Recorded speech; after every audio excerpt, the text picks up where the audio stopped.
Hello, good morning to all. आज अपने पढ़ेंगे न्यू पार्ट चैप्टर नंबर 2 का, जिसको बोलते हैं विमाय। विमाय का मतलब होता है डायमेंशन। डायमेंशन को और बोलो तो डायरेक्शन, दिशा। तो कोई भी वस्तु है, उसकी कितनी दिशाएं है, उसको व्यक्त करने के लिए भौतिक विज्ञान में अपने विमाय पढ़ते हैं, जिसको डायमेंशन कहते हैं। अब ये डायमेंशन लगते किस पे? डायमेंशन लगते हैं जितनी भी मात्रक पढ़े अपने ने, मूल मात्रक और व्युत्पन्न मात्रक, तो ये मात्रकों पर अपने विमाय ज्ञात कर सकते हैं। ठीक है।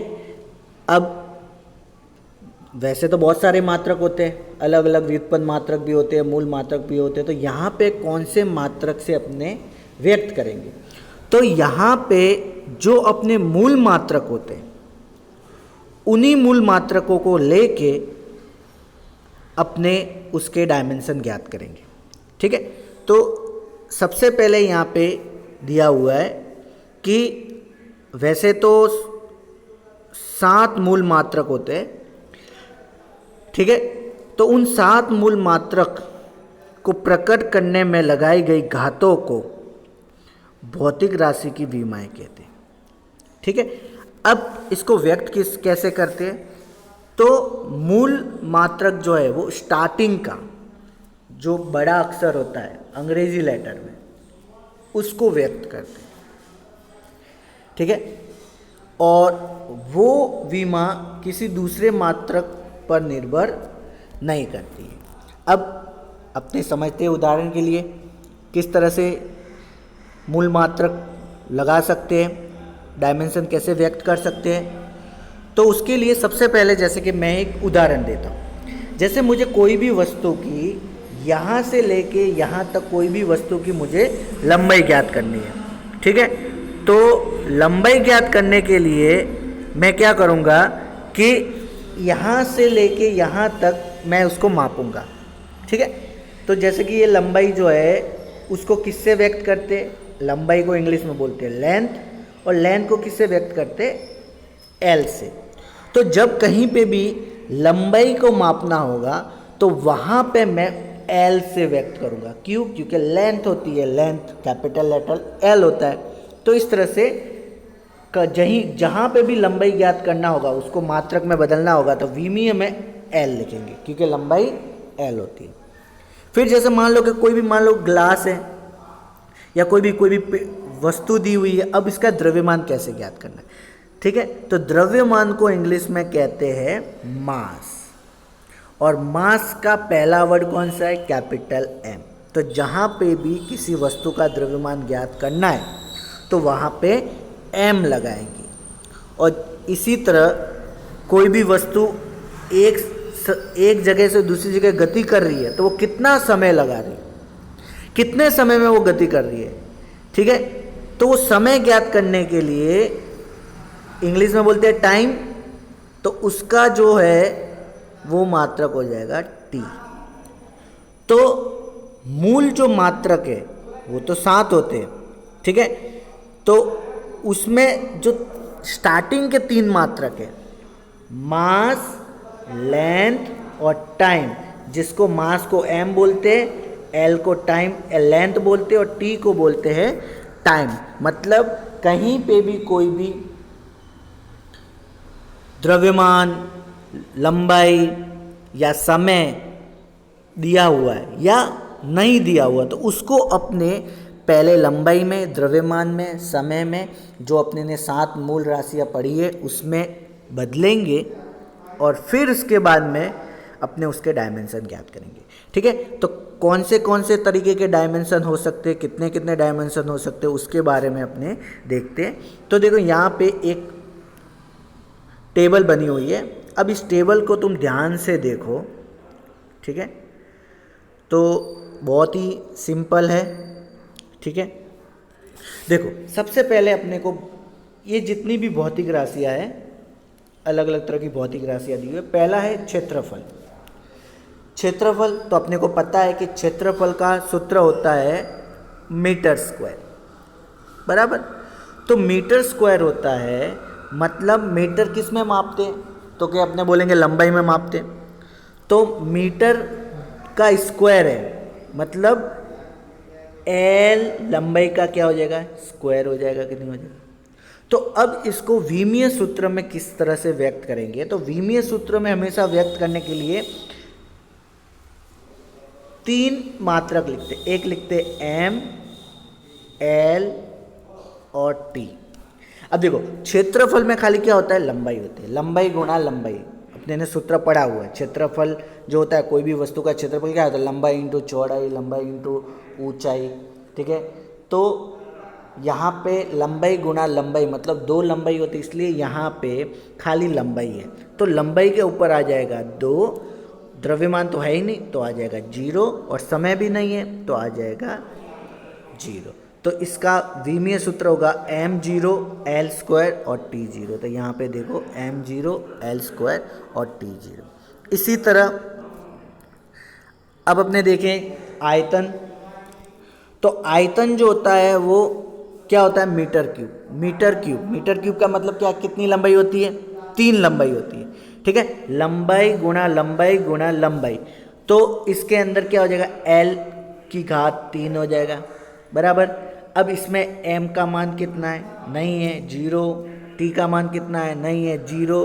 तो इसका जो विमीय सूत्र होगा वो होगा m0 l3 t0। तो यहाँ पे देखो m0 l3 t0।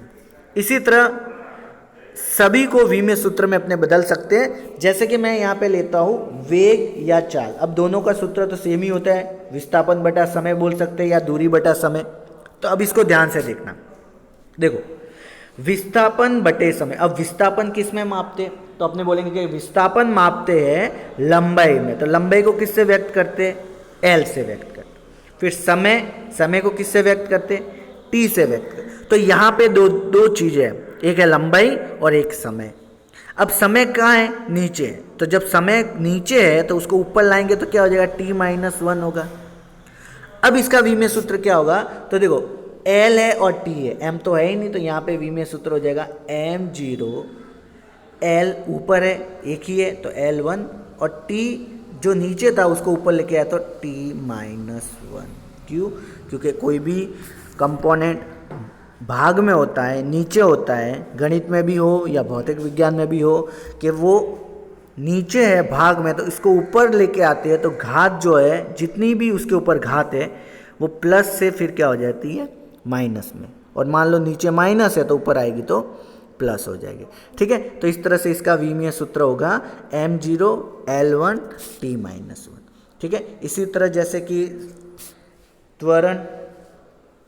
त्वरण का क्या होता है, सूत्र अपने को पता है, वेग में परिवर्तन बटे में समय। अब वेग में परिवर्तन जो होता है, ठीक है, तो उसका तो अपने ने अभी विमीय सूत्र पढ़ा है, क्या पढ़ा है, m0 l1 t-1। खाली बड़ा क्या है, समय बड़ा, वो भी कहाँ है, भाग में। तो ये जो था ये तो है ही, लेकिन खाली क्या बड़ा, समय बड़ा। अब समय नीचे से ऊपर लाएंगे तो t-1। अब यहाँ पे तो पहले से t-1 है, t-1 और t-1 क्या हो जाएगा, t-2। तो यहाँ पे भी विमीय सूत्र क्या होगा, m0 l1 t-2। इस तरह से तुम अलग अलग तरीके से विमीय सूत्र जो है वो ज्ञात कर सकते हो, ठीक है। अब जैसे कि यहाँ पे बहुत सारे दिए हुए हैं, सब में इसी तरह का फंडा आपने ने यूज़ किया हुआ है, ठीक है। अब जैसे कि बल का ज्ञात करूँ तो बल मतलब होता है द्रव्यमान गुणे त्वरण, मतलब होता है ma, ठीक है। F बराबर ma होता है, अपने ने सूत्र पढ़ा। m मतलब क्या होता है, द्रव्यमान, ठीक है। और a का मतलब क्या होता है, a का मतलब क्या होता है, अभी जस्ट अपने पढ़ा m0 l1 t-2। तो द्रव्यमान है तो m l और t आता है, ये तो बेसिक है, सब में कॉमन ही है। अब देखो द्रव्यमान एक ही है तो m1 हो जाएगा। अब त्वरण का सूत्र क्या है, त्वरण का सूत्र है वेग में परिवर्तन बटा समय, और इसका विमीय अपने ने अभी ज्ञात किया m0 l1 t-2। तो यहाँ पे l1 वैसा का वैसा और t-2, तो खाली बड़ा क्या, द्रव्यमान बड़ा। तो इस तरह से बल क्या आ जाएगा, m1 l1 t-2। तो इस तरीके से अपने अलग अलग जितने भी भौतिक राशियां हैं उन भौतिक राशियों को अपने ज्ञात कर सकते हैं। ठीक है, तो ये 15 तक भौतिक राशियाँ यहाँ पे दी हुई है। इन सब भौतिक राशियों को तुमको नोटबुक के अंदर लिखना है और अच्छे से समझ लेना है कि किस तरीके से ये यहाँ पे विमीय सूत्र ज्ञात हुआ है। पर एक बात है, जब तक तुमको इसके सबके सूत्र याद नहीं होंगे, फॉर्मूले याद नहीं होंगे, तब तक तुमको नहीं पता चलेगा। अब फॉर्मूले कहाँ दिए हुए, तो फॉर्मूले तुमको यहाँ पे ये दिए हुए और उसके मात्रक यहाँ पे दिए हुए। तो फॉर्मूले पता है तो उससे मात्रक भी पता होगा और उसके से विमीय सूत्र भी बहुत ही आसान तरीके से जो है वो ज्ञात कर सकते हैं। ठीक है, अब इसके संबंधित एक सवाल पढ़ लेते हैं, बहुत इजी है। तो ये सवाल में देखो, यहाँ पे दिया हुआ है 1/2 mv² बराबर mgh की विमीय दृष्टि से सत्यता की जांच कीजिए, जबकि m वस्तु का द्रव्यमान, v वेग, g गुरुत्वीय त्वरण और h ऊंचाई। ठीक है, उदाहरण अपना 2.15 है। तो देखो, ये जो सूत्र है 1/2 mv² बराबर mgh। अब तुमने ये वाला सूत्र 9वीं क्लास में देखा होगा। 1/2 mv² जो होता है वो गतिज ऊर्जा का सूत्र होता है और mgh जो होता है वो स्थितिज ऊर्जा का सूत्र होता है। ठीक है, तो 1/2 mv² गतिज ऊर्जा और स्थितिज ऊर्जा जो है वो दोनों बराबर होती है। अब उसको अपने स्पष्ट करेंगे, सत्य सिद्ध करेंगे कि हाँ ये सूत्र जो है बराबर है। और वो कैसे पता चलेगा कि दोनों सूत्र बराबर है? इसका मतलब क्या है कि दोनों का जो विमीय सूत्र होगा वो भी क्या होगा, बराबर होगा। तो अपने दोनों को हल करते, तो सबसे पहले अपने बाया पक्ष लेते, लेफ्ट हैंड साइड लेते। तो लेफ्ट हैंड साइड में क्या है, 1/2 mv²। अब तुमको एक बात याद रखना है कि आगे के जो नंबर होते हैं 1/2 या 1 या 2 या उसको कभी विमीय सूत्र में दर्शाना नहीं होता है। खाली इसके अंदर जो भौतिक राशि होती है उनको ही खाली व्यक्त करना है। ठीक है, ऐसा नहीं कि तुम विमीय सूत्र के आगे 1/2 लिख दो, नहीं, तुमको खाली जो है 1/2 को नहीं लिखना है, खाली क्या लिखना है, इसको दर्शाना है, mv²। अब देखो mv² तो है, तो इसका विमीय सूत्र पता ही है। m मतलब क्या होता है, द्रव्यमान, द्रव्यमान का क्या होगा m1 और v², तो v² तो अपने ने इसका आगे पढ़ा था। v² का आगे तुम देख लो कितना होता था, इसका आगे होता था m0 l1 t-1 होता था, बराबर। पर इसका तो स्क्वायर है तो इसके ऊपर घात क्या कर दो, टोटल की घात 2 कर दो, बराबर। तो घात 2 करेंगे तो देखो m1 तो ऐसा का ऐसा, अब इसके ऊपर घात है तो l1 और घात 2 तो 2 हो जाएगा l2 और t1 घात 2 तो t2, तो m1 l2 t-2 हो जाएगा, बराबर। तो ये उसका लेफ्ट हैंड साइड भाग आया। अब इसके बाद में देखो इसका राइट हैंड साइड, तो राइट हैंड साइड में देखो इसका सूत्र राइट हैंड साइड कौन सा बन रहा है, mgh।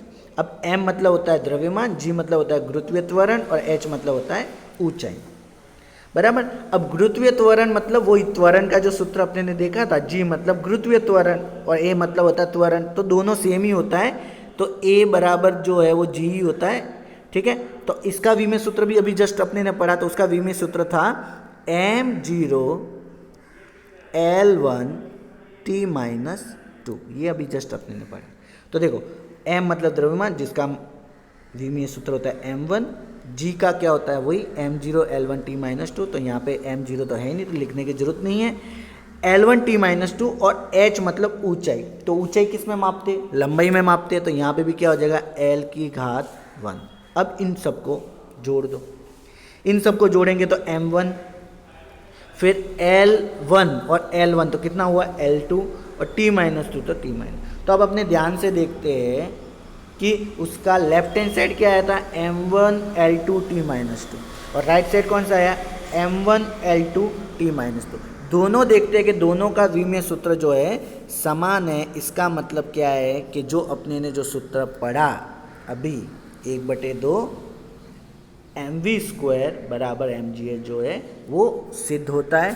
तो इस तरह से अपने ने विमीय सूत्र का उपयोग करके दोनों को सिद्ध कर दिया कि 1/2 mv² मतलब गतिज ऊर्जा जो है वो mgh मतलब स्थितिज ऊर्जा के बराबर होती है। ठीक है, तो इस तरह के सवाल बहुत सारे किताब के अंदर दिए हुए अलग अलग सूत्रों को सिद्ध करके विमी सूत्र की जांच करनी है, उसको ज्ञात करना है, तो इस तरीके से अपने जो है उसको ज्ञात कर सकते हैं। अब इसके बाद में एक और सवाल पढ़ते हैं अपने, ये वाला।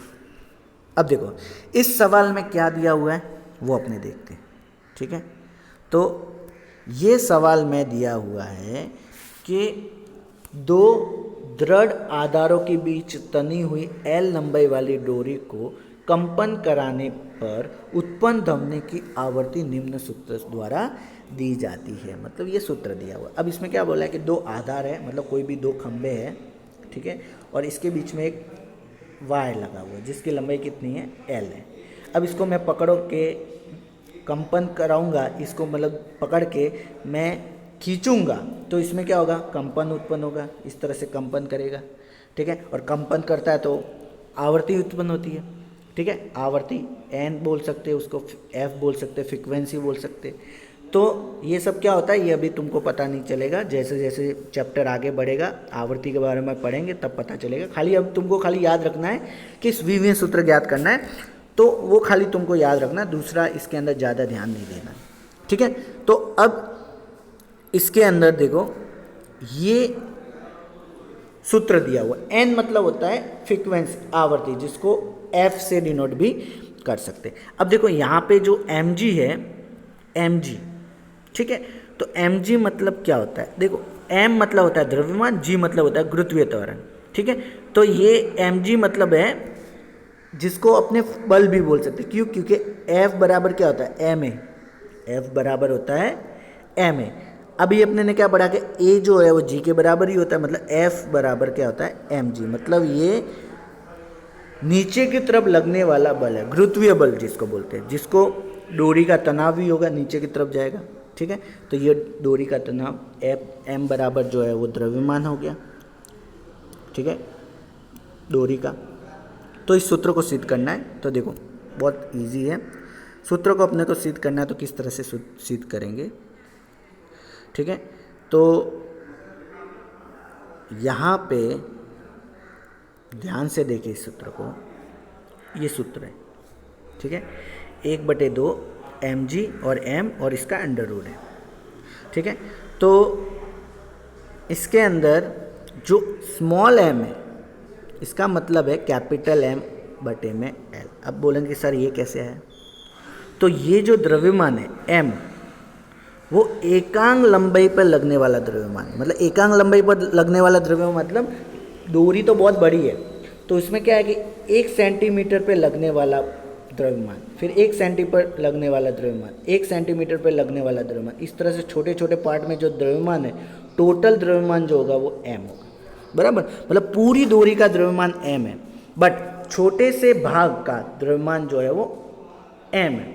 तो उस छोटे से भाग के द्रव्यमान को ज्ञात करने के लिए अपने क्या करेंगे, m स्मॉल m बराबर कैपिटल M बटे में L। तो जब तुम स्मॉल m की वैल्यू रखो तो उसकी जगह पे कैपिटल M बटे में L रखना है, क्यों, क्योंकि यहाँ पे ऊपर भी क्या है, कैपिटल M दिया हुआ है, इसलिए नीचे भी कैपिटल M में उसको व्यक्त करेंगे, ठीक है।